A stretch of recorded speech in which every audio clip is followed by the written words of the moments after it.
Ladies and gentlemen, a gentleman, Mr. Bill Ghram. Really, that wasn't staged. That was the real Bill Ghram. You know, we were talking before about the war between the generations and so forth. And it seemed to be a focal point that was San Francisco. You were there. Why was it San Francisco? For me, it was luck, time, and place. I think as far as San Francisco is concerned, it's a great place to be.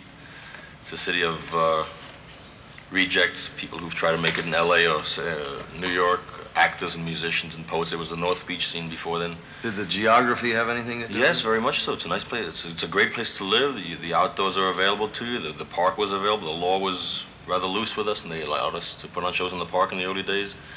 And it happened to be that the Dead lived there, and the Airplane lived there, and Santana and Quicksilver. And as word got out that all these musicians were doing things, word got to Texas, and Janice came up, and Chicago, and to New York, and to the Midwest, and the thing just grew and grew, and here we are.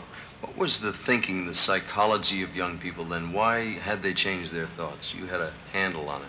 Well, there was a wanting to escape from the realities more than anything else, I think. The war, what had become,